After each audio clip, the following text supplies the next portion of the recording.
Assalamualaikum warahmatullahi wabarakatuh. Waalaikumsalam warahmatullahi wabarakatuh. Selamat pagi anak-anak. Pagi guru. Gimana kabarnya pagi hari ini? Alhamdulillah luar biasa. Allahu Akbar. Jadi pagi hari ini kita akan melanjutkan pelajaran dari pekan sebelumnya ya, yaitu tentang masa awal berdirinya Daulah Utsmaniyah. Tapi sebelum kita memasuki pembelajaran, alangkah lebih baiknya kita berdoa terlebih dahulu. Membaca surat Al-Fatihah, kemudian dilanjut dengan doa mau belajar. Dimulai dari ta'awudz ya. Wahid isnain salasa. A'udzu billahi minasy syaithanir rajim.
Suci Fauzia hadir, Anastasia hadir, Dewi hadir, Ayu hadir, Deviana hadir, Jasmine hadir, Hafsan Latifah hadir, Afia hadir. Baik, sebelumnya siapa yang masih ingat pembelajaran apa yang kita bahas pada pekan lalu? Saya Bu. Apa? Sejarah lahirnya Daulah Utsmaniyah. Nah, ya benar. Nah, seperti pada pekan lalu kita telah mempelajari tentang sejarah berdirinya Daulah Utsmaniyah. Yang mana Daulah Utsmaniyah ini berasal dari suku Kai yang merupakan keturunan dari bangsa Turki. Yang mana mereka ini melarikan diri dari serangan Genghis Khan dan menetap di wilayah Asia Kecil yang di bawah kepemimpinan Sulaiman. Dan Daulah Utsmaniyah ini juga merupakan latar belakang dari munculnya salah satu kekuatan besar dalam sejarah Islam. Nah, langsung saja ya kita memasuki pada pembelajaran pada pagi hari ini. Baik Ibu.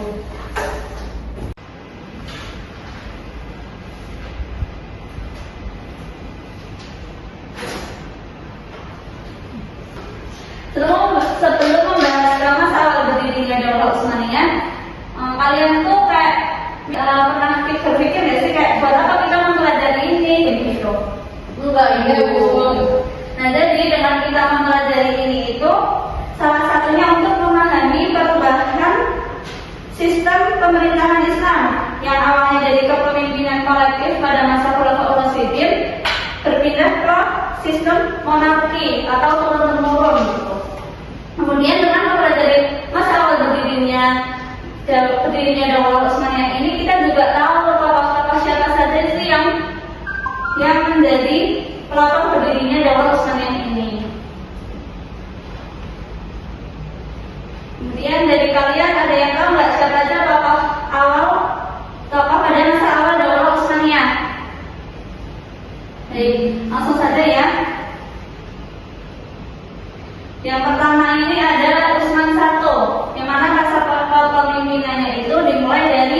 tahun 699 sampai dengan 729 Hijriah atau 1299 sampai dengan 1326 Masehi.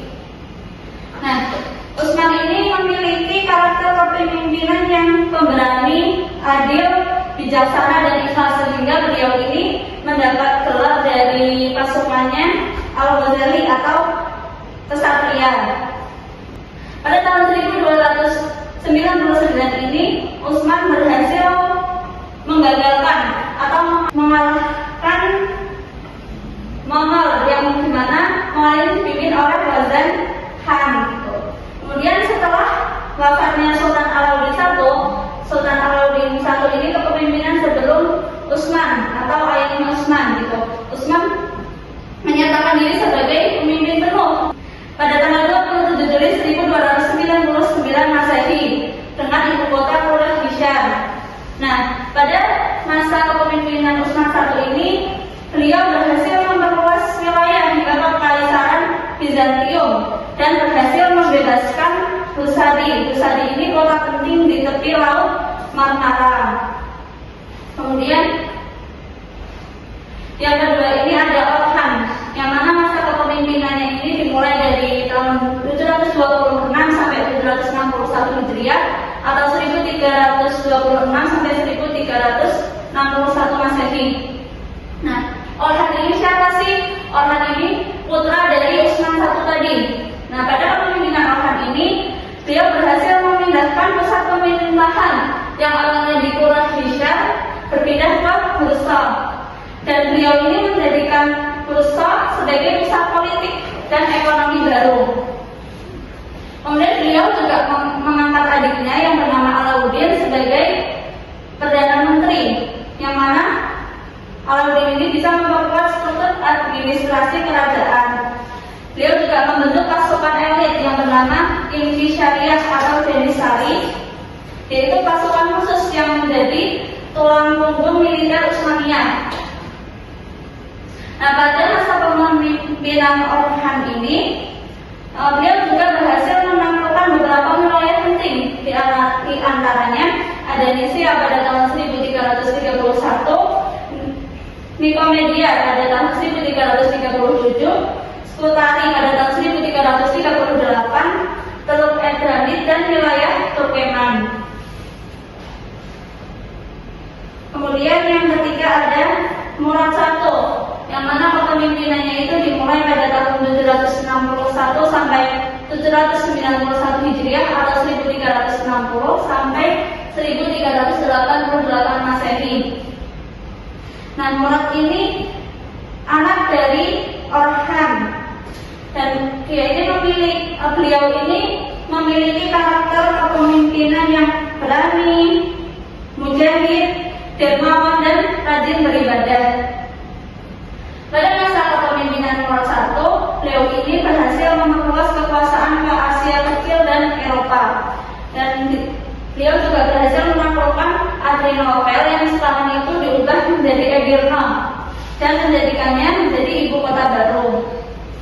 Nah, pada masa kepemimpinan Murad I ini, wilayah kekuasaan juga sangat mencapai utara Yunani.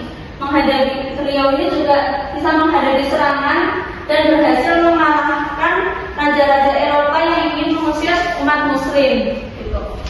Nah, Murad I ini gugur sebagai syuhada pada pertengahan Sya'ban pada tahun 791 Hijriah, dan kepemimpinan selanjutnya ini dilanjutkan oleh anaknya yang bernama Bayezid I.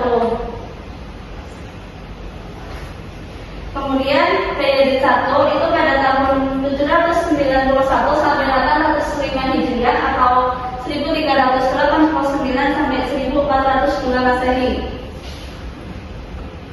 Nah, Bayezid ini memiliki karakter kepemimpinan yang berani, cerdas, baik hati, dan memiliki semangat ekspansi atau perluasan wilayah. Pemimpinan Bayezid I, beliau ini setelah 1 tahun bisa menaklukkan wilayah Kristen Anatolia sehingga beliau ini mendapat gelar Yaludrum. Nah, Beliau juga memiliki semangat dan upaya untuk menjadikan Paus kemas dan melakukan penyerangan terhadap pasukan Bayazid sehingga terjadilah perang Salib I. Beliau ini juga sebenarnya berniatan untuk menaklukkan Konstantinopel, namun tertunda karena adanya beberapa perselisihan gitu. Nah, di antara penyebab perselisihannya itu ada yang pertama ada desakan pemimpinan Irak minta bantuan Bayazid, kemudian provokasi kerajaan Kristen, kemudian ambisi perluasan wilayah dari kedua pihak. Nah, setelah ini kalian bakal ada Bapak Ibu bagi dua kelompok. Tapi sebelum masuk ke diskusi kelompok, kita akan menayangkan satu video dulu ya. Iya, Bu.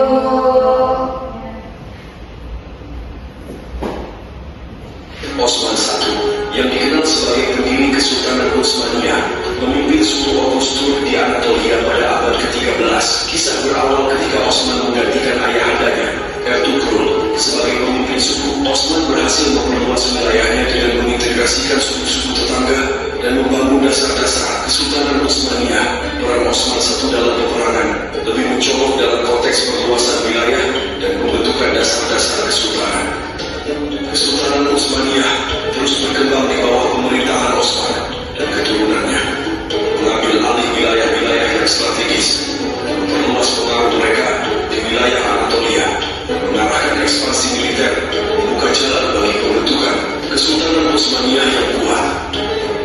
Setelah kematiannya pada tahun 1323, putranya Orhan Gazi melanjutkan perluasan wilayah Utsmaniyah dan kesultanan terus berkembang di bawah pemerintahan keturunan-keturunannya. Nah, lihat dari videonya. Iya, Ibu. Sebelum masuk ke diskusi kelompok, apakah ada yang ingin ditanyakan? Nah, jadi semuanya udah paham ya, insya Allah. Mungkin langsung saja Ibu bagi kelompoknya ya. Iya, Ibu. Dari Mbak Ayu, Dewi, Ananta, sampai sini itu kelompok 1. Kemudian Mbak Devi, Mbak Jasmine, Mbak Hafsat, dan Mbak Alfia kelompok 2 ya. Iya, Bu. Baik, Bu.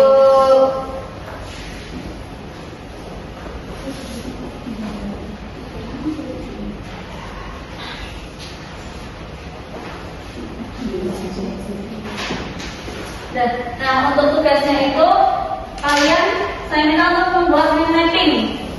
Mind map dari apa yang sudah saya jelaskan tadi.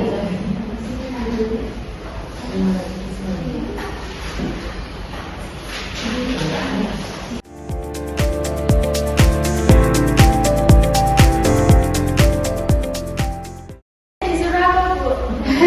Ibu, ini nggak dengerin, Ibu. Untuk tugasnya itu kan bikin mind mapping dari apa yang sudah saya jelaskan tadi.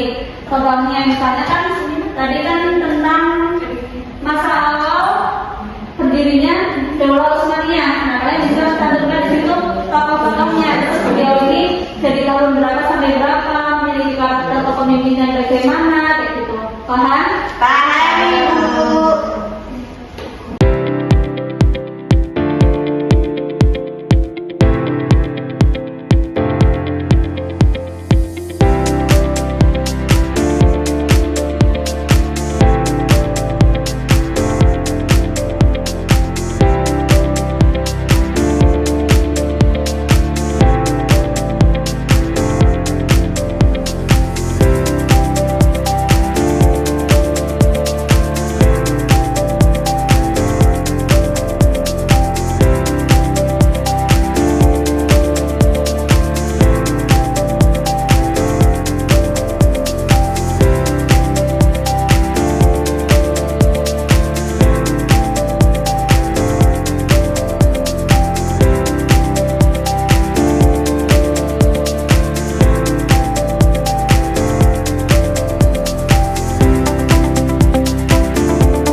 Terus yang berdiri.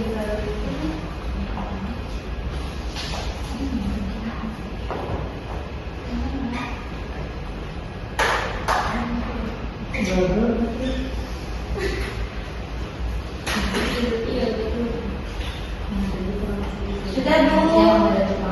Oke, kelompok dua sudah, kelompok satu sudah belum?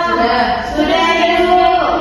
Nah, karena setiap kelompok sudah menyelesaikan tugasnya, maka sekarang kita mempresentasikan ya. Iya. Kelompok mana yang mau maju duluan? Maju ya.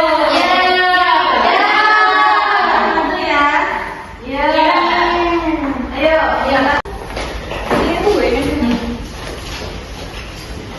Nah, baik, kami dari kelompok 1 akan mempresentasikan tentang Daulah Utsmaniyah. Jadi Daulah Utsmaniyah itu ada 4 pendirinya. Iya. Ada 4 orang di dalam Daulah Utsmaniyah. Itu yang pertama ada Utsman I dari 1299 sampai 1326. Nah, Utsman I ini adalah pendirinya Daulah Utsmaniyah. Terus kemudian ada Orhan itu dari 1326 sampai 1361 Masehi.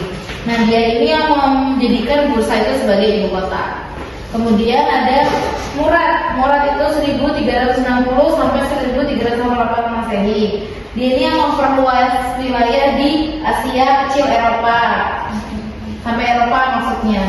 Kemudian ada Bayezid itu dari 1389 sampai 1402 Masehi. Nah, Bayezid ini yang perang salib aja, perang salib 1 yang mengadakan, yang mengadakan perang salib 1. Jadi sudah, apakah ada pertanyaan dari kelompok 2? Tidak. Dan kita cukupkan ini kelompok 1 kita beri tepuk tangan. Selanjutnya kelompok 2 maju ya. Iya, Bu.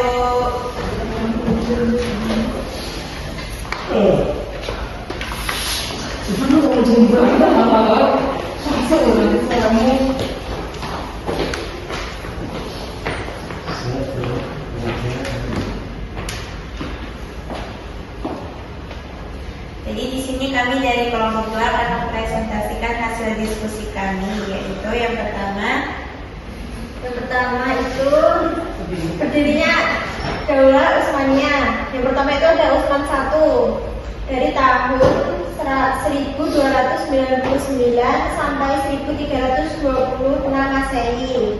Nah, peristiwa penting pada masanya Utsman I ini ada berdirinya Kerajaan Utsmani dan memperluas wilayah hingga ke Kekaisaran Bizantium. Selanjutnya di sini ada kepemimpinan Orhan, di mana tahunnya itu 1326 sampai 1361. Nah, pusat ibu kotanya itu terdapat di Bursa dan kontribusi beliau ini membentuk pasukan elit Indonesia dan juga menyatukan wilayah-wilayah penting di Anatolia. Kemudian yang ketiga yaitu ada Murad I itu pada tahun 1360 sampai 1388 Masehi.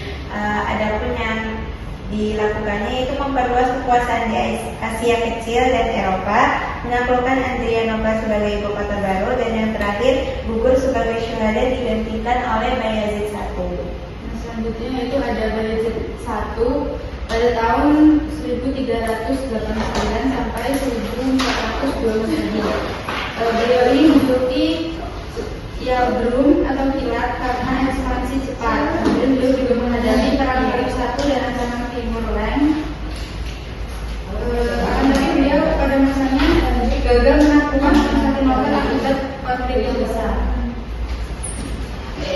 Kelompok 2 sudah ya, sudah mempresentasikan. Apakah ada pertanyaan dari kelompok 1? Cukup, Ibu.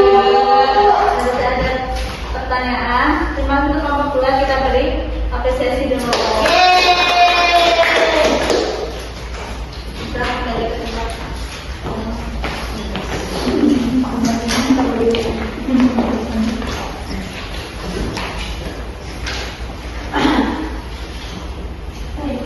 Baik, terima kasih untuk anak-anak semua yang sudah berani mempresentasikan hasil diskusi kelompoknya.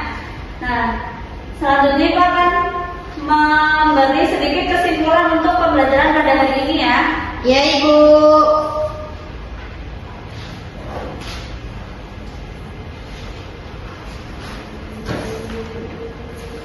Nah, adapun kesimpulannya yang pertama, Utsman I, beliau ini yang mendirikan Daulah Utsmaniyah pada tanggal 27 Juli 1299. Kemudian beliau ini juga memiliki karakter kepemimpinan yang pemberani, adil sehingga beliau mendapat julukan dari pasukannya Al-Ghazali atau Ksatria.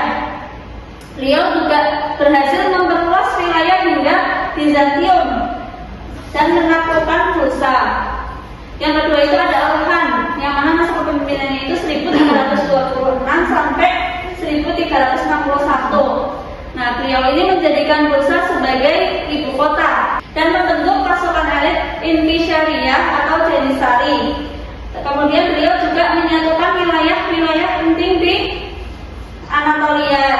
Yang ketiga itu ada Murad I, yang mana beliau ini memperluas kekuasaan ke Asia Kecil dan Eropa. Kemudian menaklukkan Adrianople atau Edirne sebagai ibu kota baru.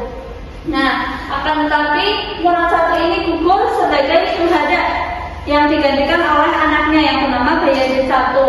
Kemudian Bayezid I ini beliau mendapat julukan Yaldrum atau Kilat karena ekspansi atau perluasan wilayahnya yang begitu cepat, dan beliau ini juga menghadapi perang Salib I dan ancaman dari Timur Leng. Terus beliau juga gagal menaklukkan Konstantinopel akibat konflik-konflik besar tadi. Nah, sebelum mengakhiri pelajaran pada pagi hari ini, Ibu ingin tahu seberapa paham kalian terkait materi pada pagi hari ini. Nah, jadi Ibu akan mengirimkan link tugas individu ke kalian dan kalian kerjakan ya. Iya Ibu.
yaitu tentang masa kebangkitan dan kejayaan Daulah Utsmaniyah. Bisa dipersiapkan ya di rumahnya. Mungkin cukup sekian pembelajaran pada pagi hari